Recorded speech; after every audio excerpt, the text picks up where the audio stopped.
Rifters? Welcome to the show. Subscribe, rate, review. Very excited for tonight.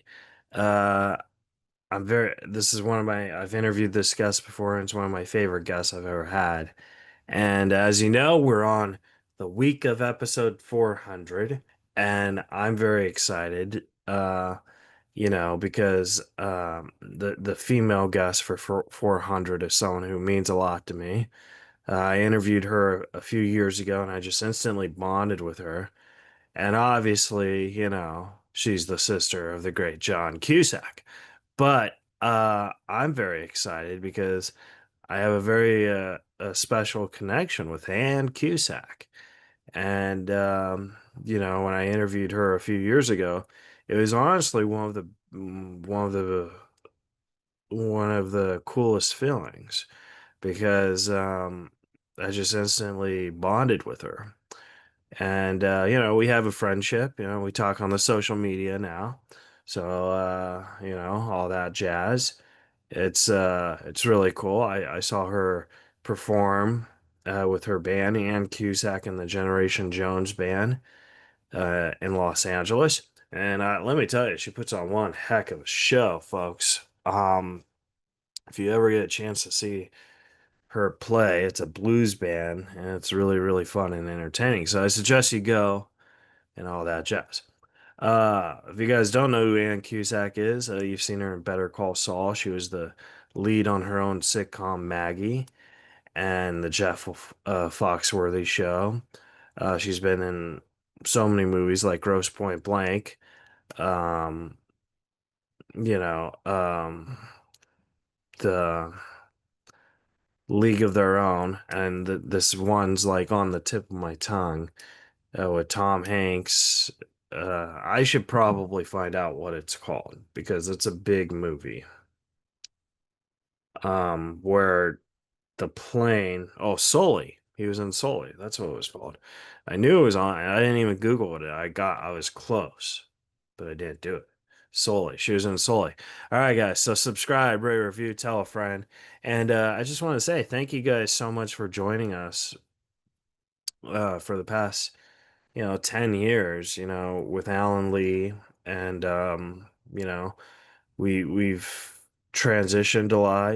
We used to do it in studio. And then when COVID happened, we started going in Zoom. I think Alan Lee would be very proud of how the show is going and all that. So, thank you guys so much. Um, I keep people ask me how long is this podcast going to last?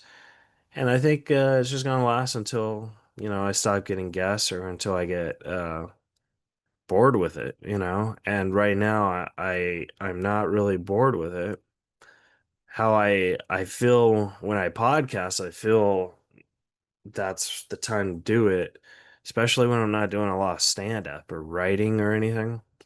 So yeah, I think it's going really, really well. And it's honestly all thanks to you guys for like listening and just keeping my spirits high, especially the past 2 weeks when I didn't have or 2 months when I didn't have a social media.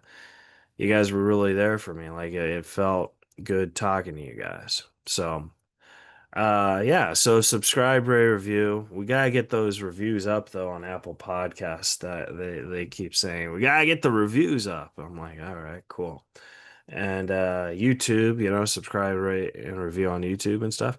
And follow me on social media at Keith Reza. I'm on Cameo and all that jazz. And enjoy Reza Riffs with Ann Cusack coming up next.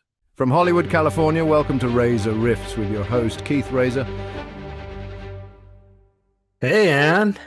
Hi, I'm sorry for being late. I got caught in I'm in the process of applying for a visa, a UK visa, and so I'm sorry. The Nope. long and short of it is I'm sorry. Tell me how you are. Yeah, you don't ever have to be sorry with me, Ann Cusack. You gotta do what Yes, you gotta do. No. I don't. I'm not gonna treat you badly, mister. You don't get to Oh, be treated badly. Oh no, no, not gonna happen. no. Mm-mm, Oh, mm-mm. how is Your time France? is just as much value as mine. Oh, nah, I don't know, when I first interviewed you, like, first of all, thank you so much for doing this. Oh, sure, of course. this is the 400th episode, so it's really important to me. And Isn't that amazing? eh, 400? yeah, yeah. And Wow. yeah, and like I'm no Joe Rogan or Mark Maron or whatever, you know what I mean? I'm just a unknown, comedian. So I think it's Mm. very proud for me. And when I first interviewed you, I just instantly bonded with you, and Aw. like I say this to a lot of people, I consider myself very close with you, even though like we only talked once and we talk on social media. Like you mean Mm-hmm. a lot to me. So thank you for doing Oh, this. well, you're such a good man. You're so Oh, lovely. It's so easy. uh, So but you gotta tell me I'm how glad you feel. Fran. You gotta tell me So how I'm glad France you is. feel. Well, it's just a whole nother way of moving through the world. It's so completely different. They're Yeah, all, I'm in the medieval village right now. So um, it's very, things move at a very, very different pace. yeah, Um, Success is about the quality of your life, not necessarily, how much money you have in your wallet. And it's not, people aren't so defined by their work or what they right, do. It's kind of different, not that those aren't important things, but it's not like in the United States, it's a purely capitalistic country. So everything has a price tag on it, and work is hence, you yeah. know, pretty much the major piece of pie in a person's life. So, and that's not the case here, at least not in this, in terms of the village that I'm in the south of France. So, and Oh my it's just God. beautiful. It's just, Yeah, I know. Like that's so like I've never been to France, but I see like, documentaries and pictures and stuff. Like that's one place I would always want to go to. You know what I mean? yeah, Like, do come, do oh, come. I yeah. highly recommend it. We I mean, could, it's a bit of a haul, but it's worth it if you get here. yeah. I was reading how like I don't know much about hikes and stuff, but I heard there's a trail called the Camino del Santiago. Maybe I'm saying it wrong, but it's like James Way, and it's Hmm. like from France to Spain. Like it's a Hmm. huge, and they say if you Yeah. complete that walk, you get like a wish from the gods or something. Ah, yes. Well, it's a quite the pilgrimage, as they Yeah. say. It's a haul. Yeah. Have you tried doing that and be like, No, ah? I haven't, but I'd have to look into it more as far as like how, long it is, and how, does it take a week to do it? Is it 2 weeks? I don't know any of it. I suppose I could look it up right now. I don't know if you Yeah. want to do that, but Yeah. Camino del. I think that's what it's called. Like I said, I've never been to France, but Well, maybe I'll do it. I'll do it later, and I'll yeah, email yeah. you. But I mean, like maybe you and Jim could like take a vacation, see if you guys could get your that wish. You know what I mean? Tell Right, me if right, it right. works. Yeah, because who doesn't want to wish from the gods, Exactly. right? Yeah. What would you wish for once you complete that, or is that something you don't want to share? Oh no. I think it would have to do with the United States stepping up, and people, retraining our democracy, and those that are trying to destroy it are Yeah, are put in jail. yeah, yeah, I think that would be my wish right now. yeah, It's just so, and that the genocide that's been going on, on all these larger levels, uh, cease. Where's our humanity? yeah. We're But letting these awful people dictate, and we oh, for can't. sure. Like everybody's leaving US too right Do now, you find that people are going? Do you know a lot of people who have left? Well, our mutual friend, the great Rosie O'Donnell left. And Yes.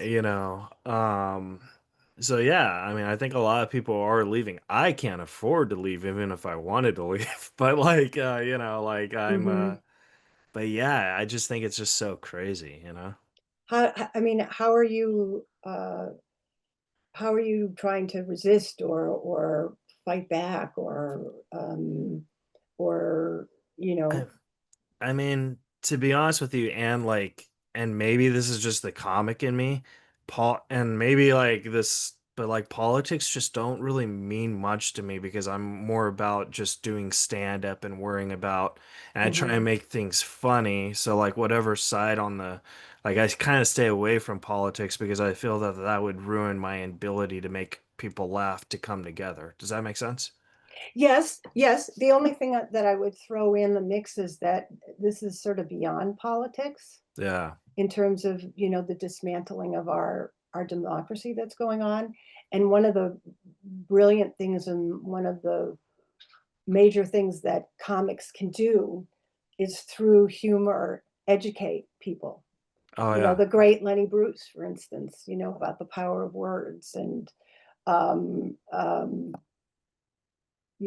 Leslie Jones is hilarious, in terms of like calling people out and, dealing with the issues of racism or what's going on politically. So, um, uh, comics and the entertainment are huge in terms of being able to get us to look at ourselves, in a Yeah. way that one doesn't get defensive or is willing to, be get us to be reflective and maybe rethink something, in a way that's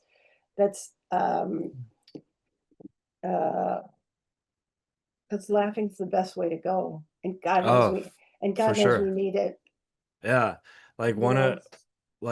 I'm not the biggest RFK fan because just on his stance on autism and I have autism.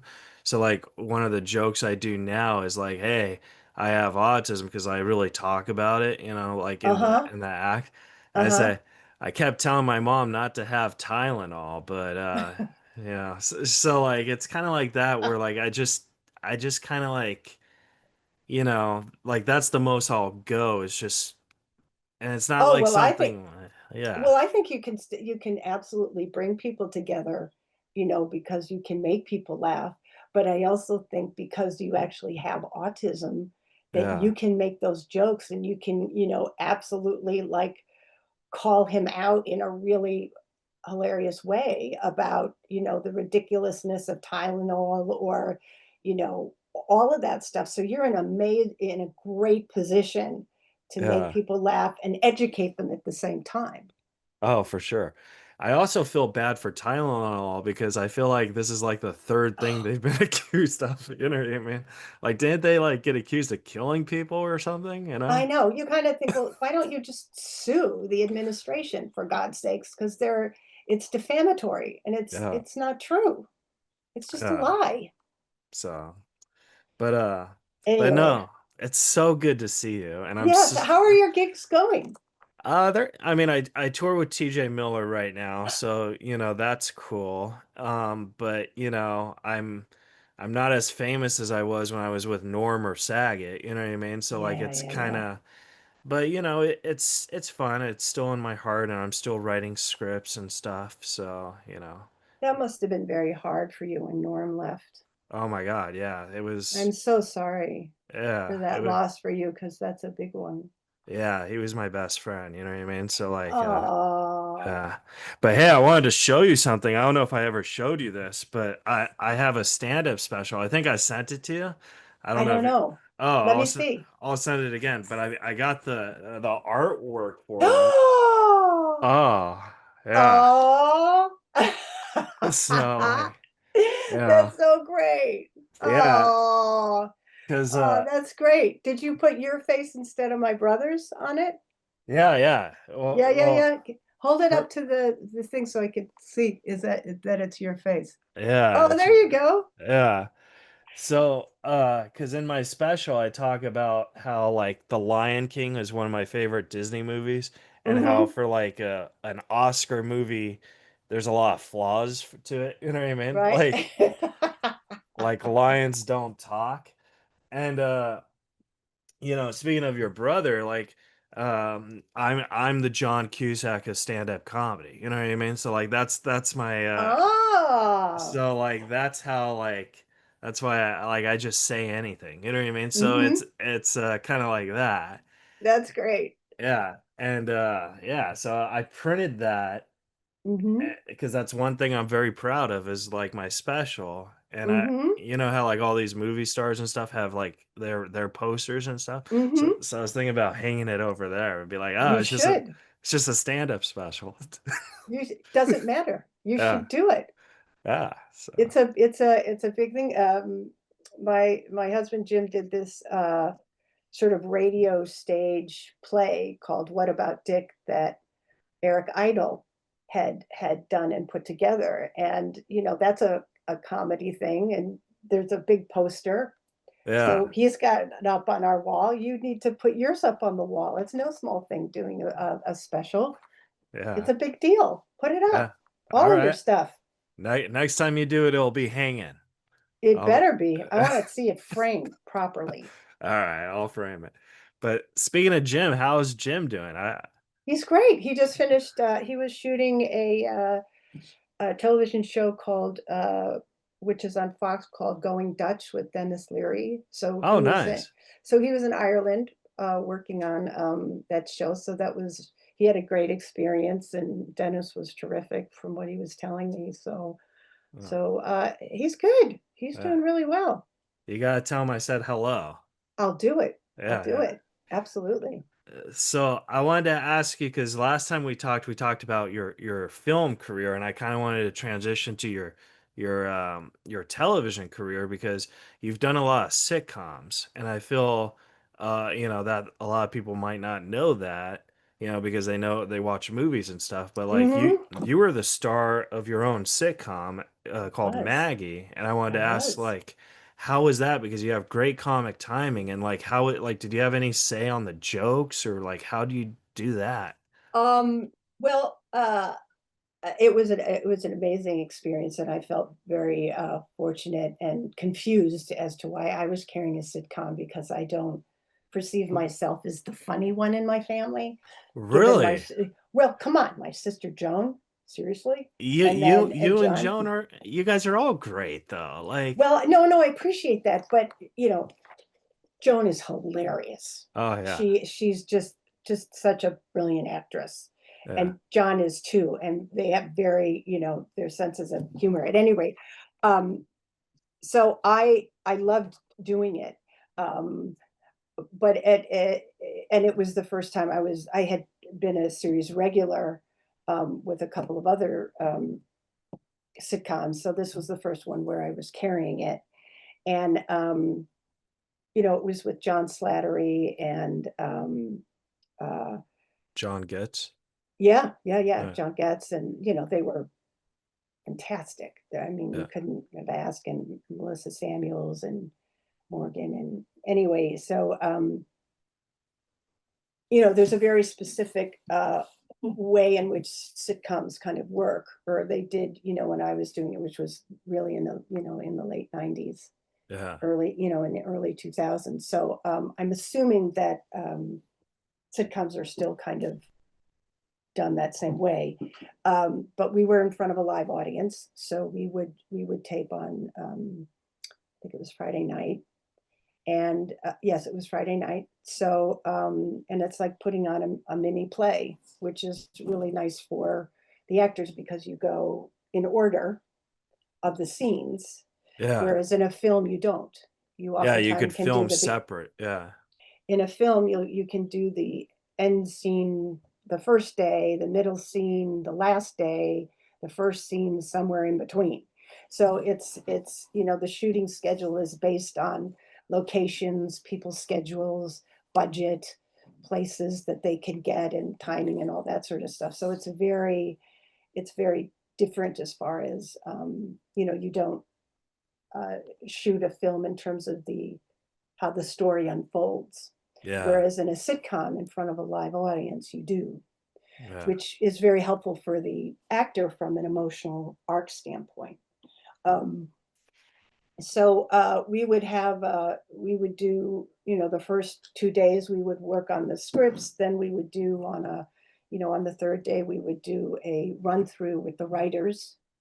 So it was all about showing them what they had written and what was working and what maybe needed some fine tuning or rewriting, or maybe something needed a little bit more humor, or something was, so that was that.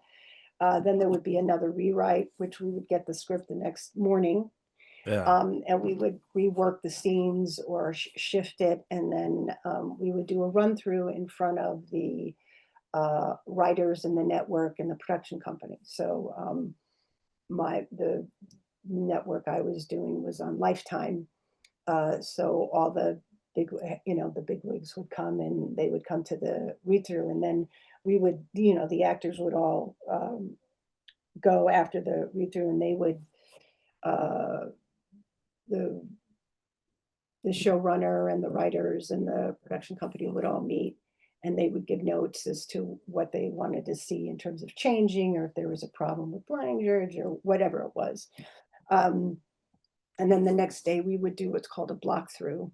So we would have the camera operators and the DP and all that. They would come in and we would block all the scenes Yeah. and do a run through. And then the on Friday we would come in like noon and we would do a run through, and then we would tape the show. And that depending on um, what was involved, it could go to 11, maybe 12 at night if there was particular things, if the network or the writers wanted to add a scene or switch a line or improvise something, we could do it.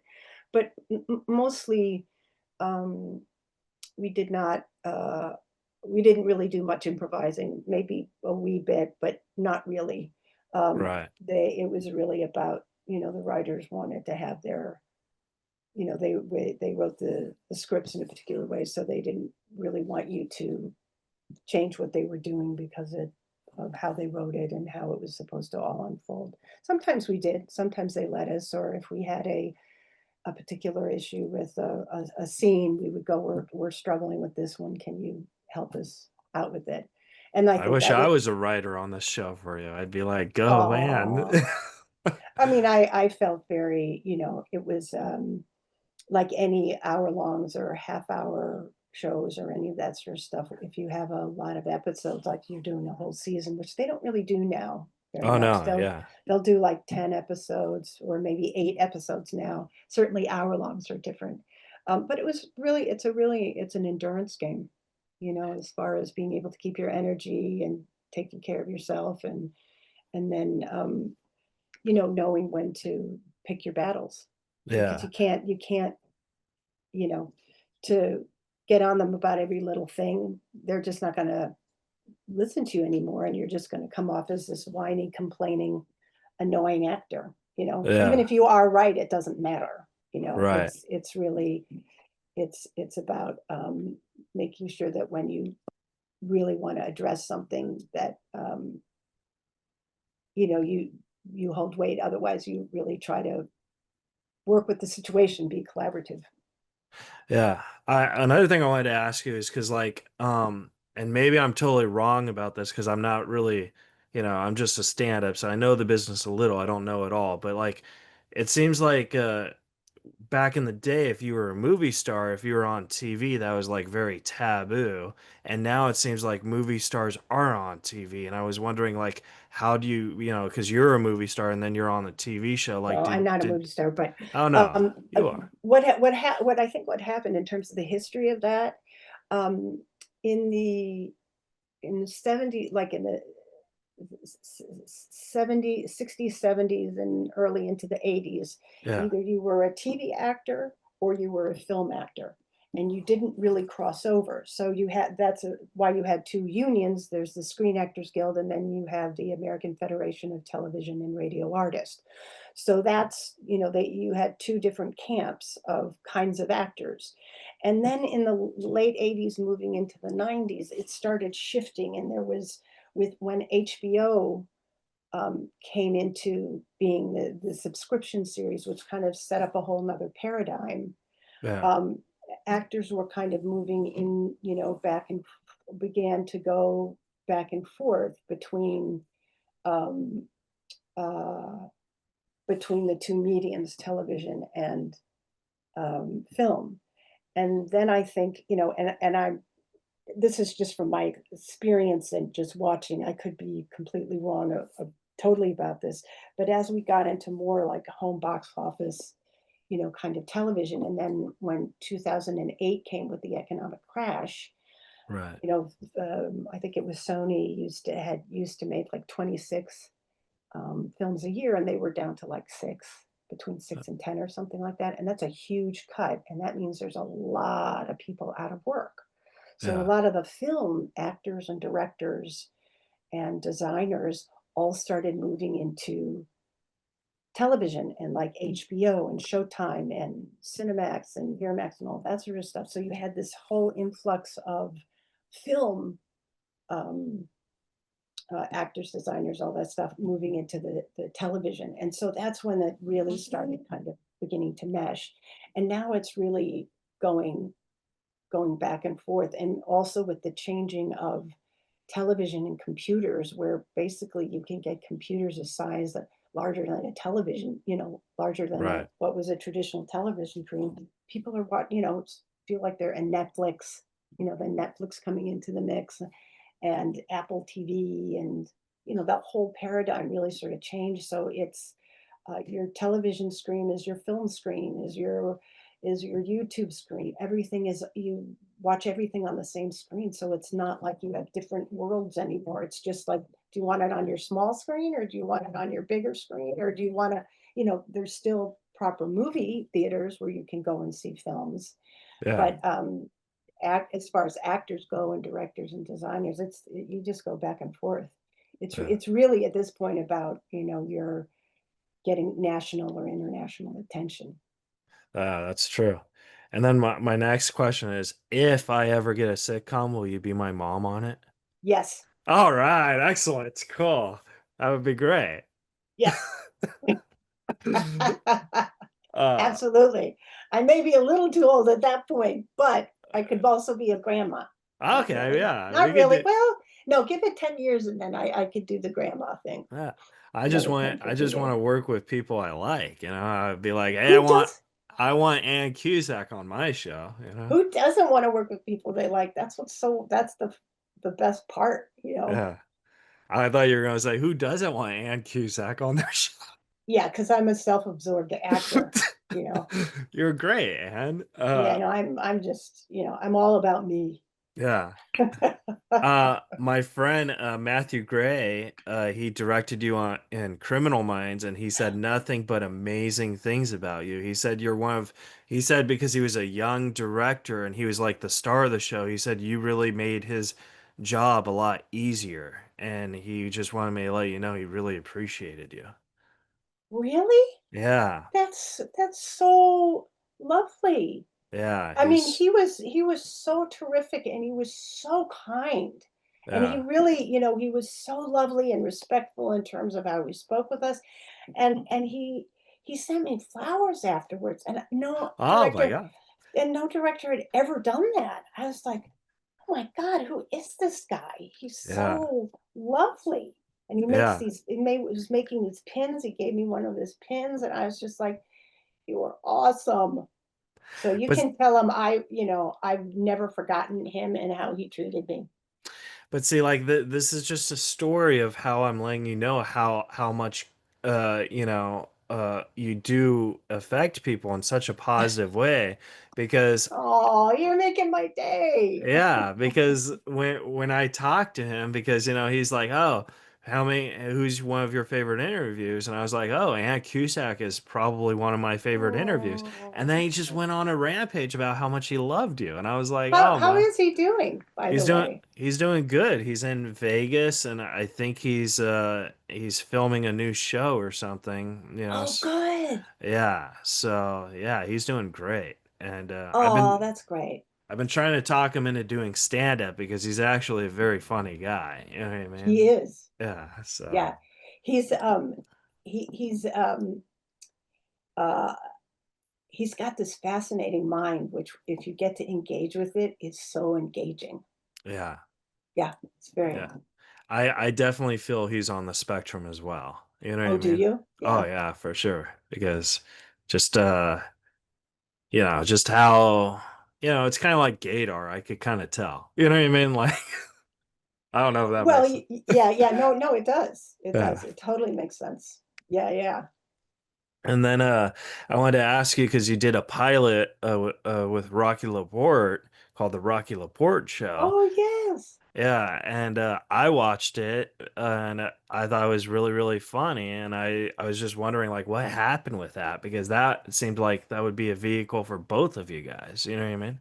Oh, well, first off, Rocky was lovely, and he was so, and I thought it would have been a really fun, you know, fun show to do. But I guess, I guess the network or the production company didn't really want to take the risk on it. Yeah, You know, I'm not particularly sure why. I mean, I know that was also during the, in the 90s when, HBO had started coming in, and you had the subscription kind of television. So the whole rel- um, rating system, the Nielsen rating and all that sort of stuff was starting to shift. Whereas, before it had all come into being, if you were on a network television show, you're getting like, 45 or whatever it is rating, that was great and the show would be on it, and you weren't on a buttle. But then, it, as a result of what happened, less and less viewers were watching um, network television. So the whole ratings things was shifting, and I think they were trying to figure out. Um, I think because they didn't. Well, I mean that was I don't really know, so I don't. It's probably better if I just leave that whole thing right. alone. But in terms of our pilot, I guess they just didn't think that it would. They didn't want to take the. They didn't want to try it out on people.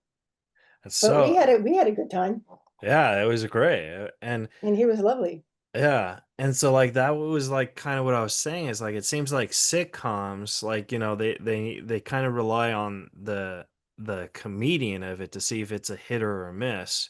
And like that's kind of like I don't really feel that that's a fair critique. You know what I mean? Yeah, I mean, the other thing that was happening, that there was a period of time I think it started with Seinfeld, Yeah. where that was the first one where you had this stand-up comedian, and then what they did is they had um, uh, actors, because stand-up comedians rely solely on themselves. Yeah. In terms of the material, writing, timing, that sort of stuff. They don't have to. They're not engaging with anybody else other than the audience. So, but when you're acting, it is about engaging and having to trust or involve yourself with other actors. So a lot of the, from Seinfeld and Ray Romano and, say Rocky, for instance, or any of the other stand-ups. What Keith was the Reza. Keith Reza? Um, they would have, say, actors who had been properly trained, around them so that they could drive the scenes. And then the stand up, which is what their where their strengths are and their confidence, is they're reacting to, they're responding as a result of the other actor. Yeah. Instead of driving the scenes themselves, pushing them, they would, the other actors help push them into how they would respond or react, which is what they do. Because a lot of times comedians, as they're talking about, the things they're seeing, viewing, experiencing in the world. They're talking about the reactions to all that's happening in the world, as opposed to sometimes, I'm not saying exclusively. So that was a period of time where the actors, and certainly with Rocky, where it was setting up the the stand-up comedian, and then Right. having all these other actors sort of help support and drive a lot of the scenes or the stories or that sort of stuff, so that they could operate in their element, which is from a more reactionary standpoint. What is, and this probably goes to film as well, but like as an actress or actor, you could be whatever you can, whatever you want to be. Like on like you could be a doctor, you could be a lawyer, you could be a Mhm. drug dealer. Like what's your favorite type of part to play? Like when you audition and you get a part, you're like, all right, I'm gonna be a lawyer or a doctor or a drug dealer. Um, what am I fun? Um,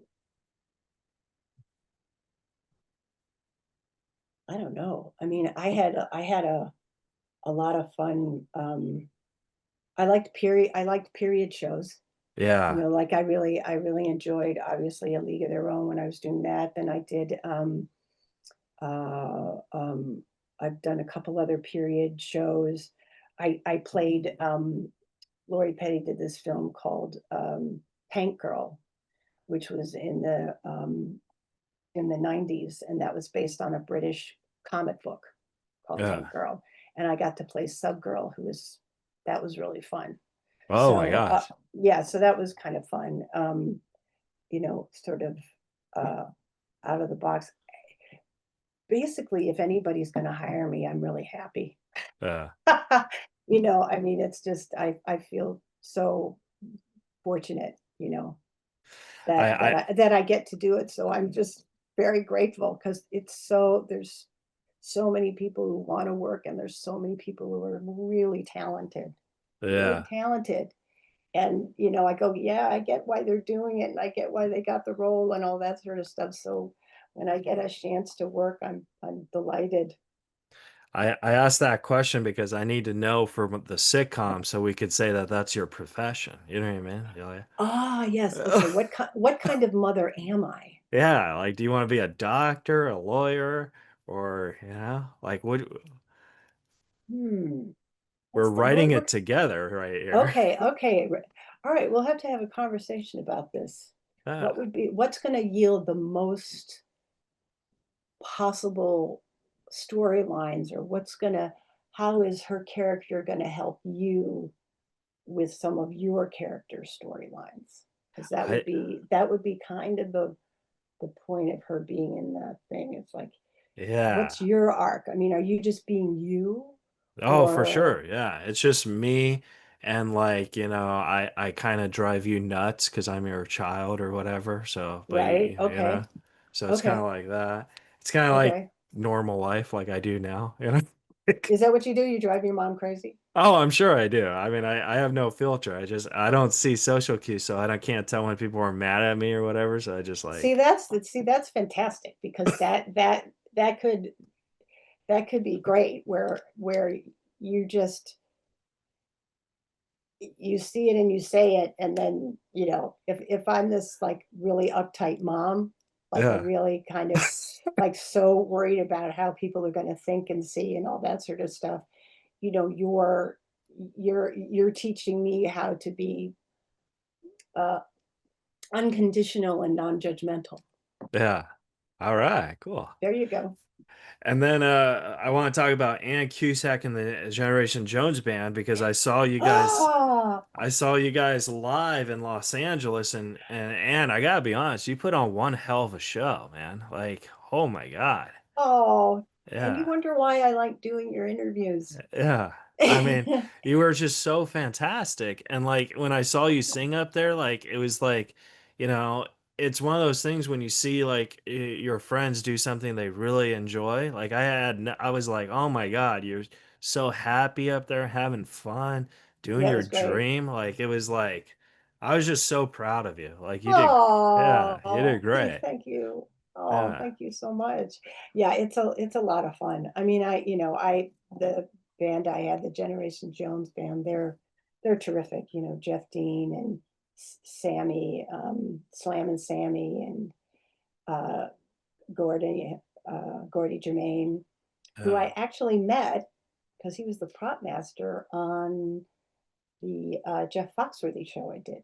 Oh So my gosh. that's where Gordy and I first met, and for the wrap party of the season we did with the Jeff Foxworthy show, we pulled together for the wrap party all the guys in the crew that were musicians And Yeah. so we pulled those together. And so he played the guitar and I sang, and we called the we called the band Green Eggs and Ann. Oh my God, that's a great name. It was really great. Jordy came up with that, and he came up with Gordy came up with that and made some t-shirts. It was really funny. So Oh we had my a God. great time. So that's where I initially met him, and then we had stayed in touch over the years. And then, we've been the Generation Jones band has been in a couple of formations, but Gordy's always been involved in it. And first was Annie and the True Blues, and we just did the blues. Yeah. Um, and then as we started doing some little bit, a few more sort of R&B or different, kinds of songs, it didn't feel honest. So I changed the name because it Yeah. wasn't just the blues. Um, so, and we have a lot of fun. They're great musicians and they just totally, support me. So, um, and really, there's always someone better than you and worse than you. And I think because of my theater background, I do feel comfortable on stage, but I'm not a brilliant musician.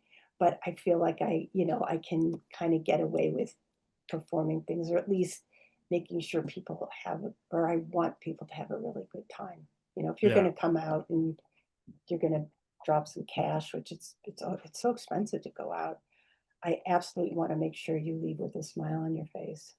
Well, you're worth every penny, Anne. You put on, Oh, yeah, you put on such a great show. And I remember when I went, who was I sitting by? I want to say I was sitting by Sherry O'Terry. were That you? one, I think that's kind of, maybe it wasn't Sherry, but she looked exactly like Sherry O'Terry. I think she was there for a couple of them because she's a Yeah. she's a good friend, and Cameron And Mannheim. And so I was just like, oh my God, you know what I mean? Like it's just so cool that people are going and supporting you. So like it doesn't mhm, really matter if like you don't feel you're a great musician, because I think you are a great musician. thank you, that's And kind. it's like one of those things where it's like you're doing what you love, and that's the most important thing in life, you know? It is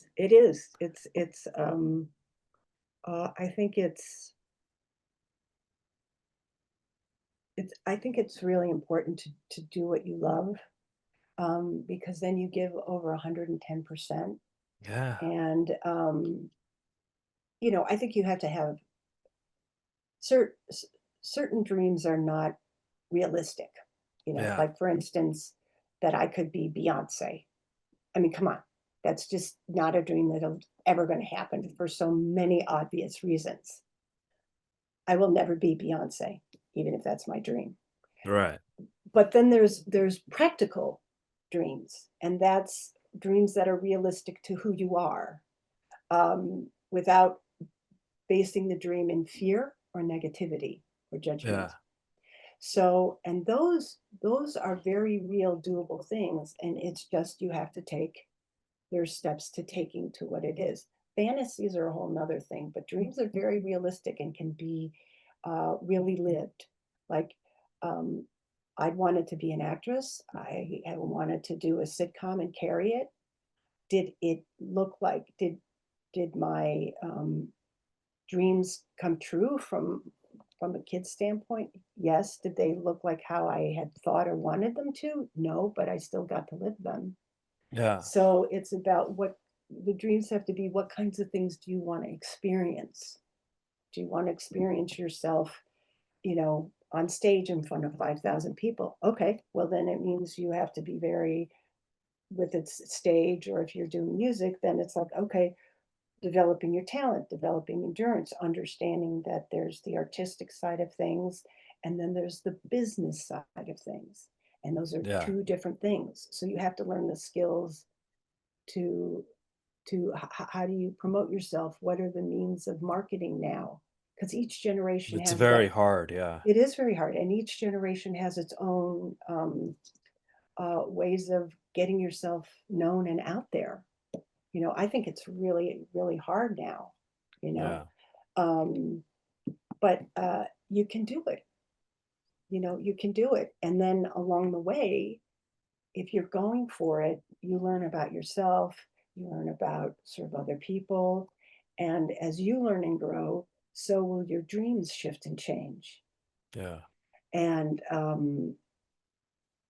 uh, and then you continue with those. It's dreams are a way of I think um, a vehicle to learning about yourself in relationship to who you are, but also to others, and learning and growing in terms of developing yourself as a human being, and the kinds of things you want to experience. Do you want to experience, a lot of wealth? Do you want to experience a lot of attention and what that means, which is a mixed bag, you know? Oh yeah, for Everything's sure. a mixed bag. So it's, you want to be able to, fix trains, go for it, man. You're going to learn a lot about yourself.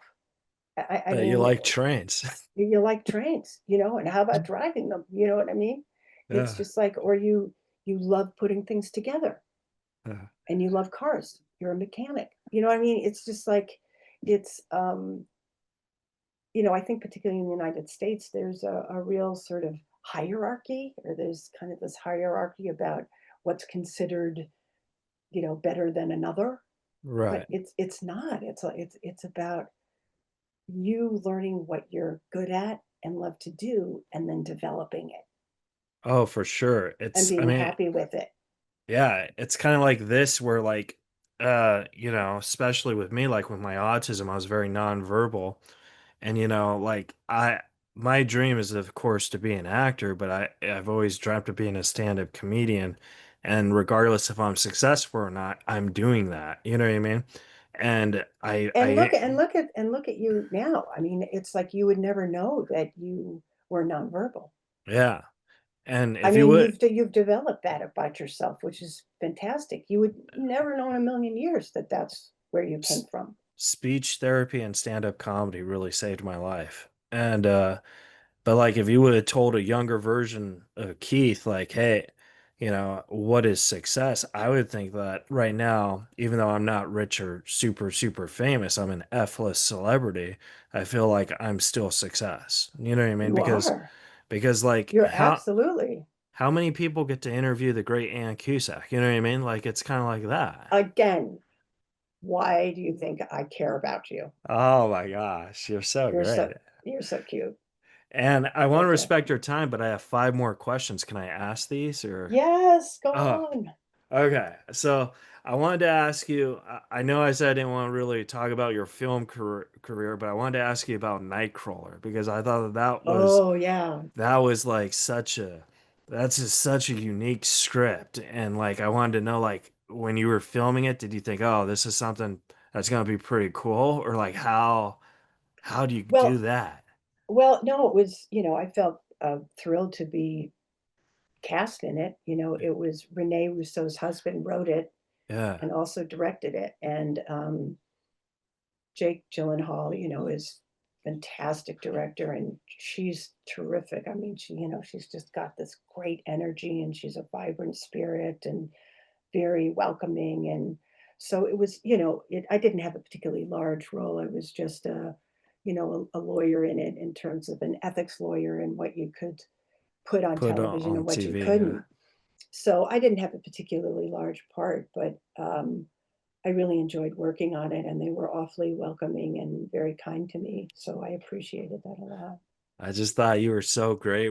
They're like, oh, can we show this on the TV? You're like, let's white out their Well, faces. yeah, maybe pixelate it. Yeah, I guess so. Okay, go ahead. Yeah, we could do it. Yeah. Now, I don't want you to name names because I don't really like bad mouthing, but have you ever like worked with somebody on a project where you're like, I don't want to work with this person, but you still had to do it? And like, how did you adapt to that? Like, because not everyone likes to work with everybody. No, it's true. I think I was on a set, working on a set where the two lead actors, it was, they had on the television, they had a romantic relationship on television. They were supposed to be, romantically involved, Yeah. and they wouldn't talk to each other. They hadn't talked to each other than in the scenes for 2 years. Oh my So God. that's where and you would never have known it. One of the actors actually, we became kind of friends for a bit, and she shared that with me. But had you been on the set, you never in a million years would have known that they hated each other. Oh my gosh. Um, and just were such completely different people. So, but they were really professional. Yeah. They showed up, they did their stuff, and they set it up so that they would always talk to the director rather than towards each other. But you would not have known. So they figured out how to navigate because it was a very successful show. Um, and that's where your professionalism kicks in, and Yeah. that's where uh, you're hired to do a particular job. And if you're a lead on a series that's really well, then you gotta step up. There's many shows where it doesn't work out, and it's kind of a nightmare on the set. I've been very fortunate in that there's never been anyone that I didn't necessarily want to work with again. Um, uh, there were challenging situations where someone had issues, had the disease of alcoholism Right. and had fallen off the wagon, so they were very vulnerable. And Yeah. so, it was a little challenging as far as emotionally navigating that a bit. But um, I've been fortunate. Then I haven't ever met anybody I don't want to. I haven't had wanted to work with. That's awesome. That helps us for the Oh, that sitcom. yeah. There you go. Okay, so and these are these final four questions are just for like Ann Cusack, like nothing about your career or whatever, just Okay. about you. And they're pretty fast questions. But Ann, if you were an ice cream flavor, like the chairman of an ice cream flavor like Ben and Jerry's, Yeah. what would your ice cream flavor be and what would you call it? It would have to be kind of like a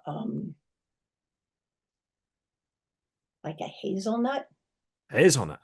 Yeah, like a hazelnut or a coffee chocolate mix. Love that. All right. My favorite ice cream was Baskin Robbins, 31 flavors. That was an ice cream chain in the Chicago area, Evanston area It's that I still grew up. around. Now it's Yeah. called Six Flavors because I go there all the time. Aha. Um, and I like chocolate mint chip, Oh, all right. chocolate chip and chocolate chip mint. So what would you name it? Would it be like Anne's Um, chocolatey, hazily band? Live on the edge. Live on the Edge. That's a great ice cream name. Oh Live my on the God. edge. Yeah.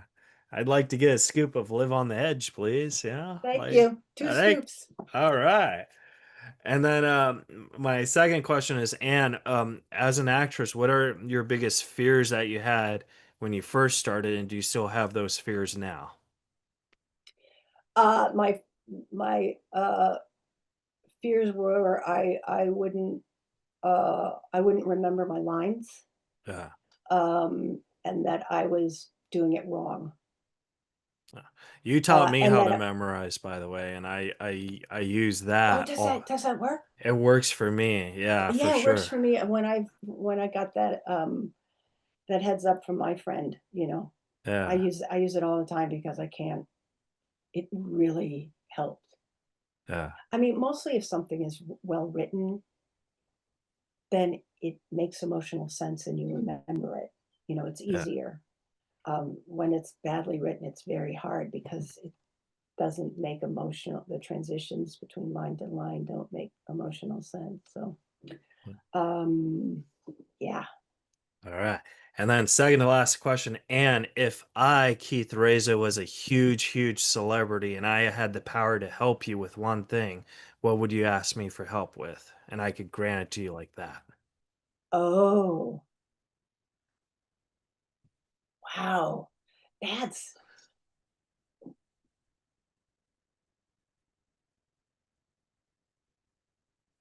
So with it's about anything, or it would. Anything you want. Like because I want to I'm very into helping people. And if I had like, if I had huge, like if I was like a Ryan Reynolds or a John Cusack and I had the Mm-hmm. power to Mm-hmm. help Mm-hmm. you, Mm-hmm. because, I think people are Mm-hmm. afraid to ask for help. Mm-hmm. And, Mm-hmm. Mm-hmm. you know, I gotta think about that because that's a good question, and I don't know. There's a lot of areas. Um, yeah, I think it would have to do with probably supporting kids in uh, arts programs. I think it would be maybe in the long of like helping farming systems for girls in baseball or soccer, sports, that kind of thing. consider it done. I thought you were going to say, Keith, you should get me on the halftime show at the Super Bowl and Cusack and the Generation Man. I'd be like, done. Well, I have to say, one of my bucket lists that ended up happening was we had the 30th anniversary of A League of Their Own, Oh, and nice.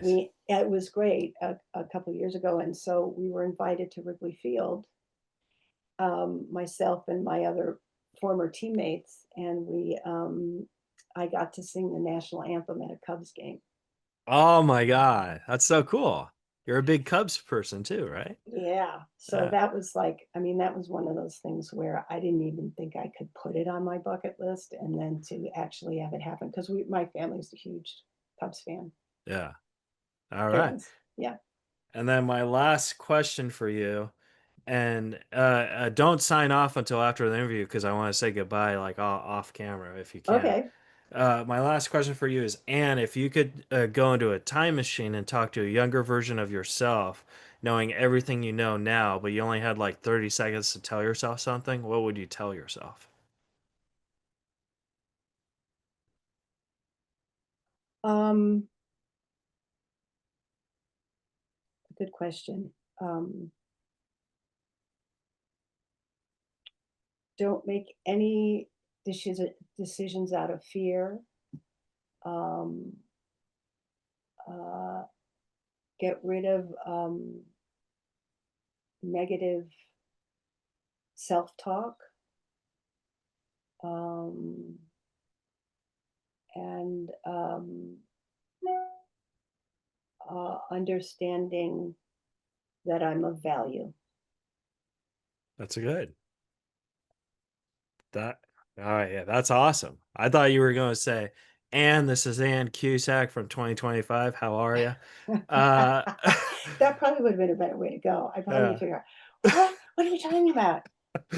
Be like, You're hey, from 2025? What's going to happen?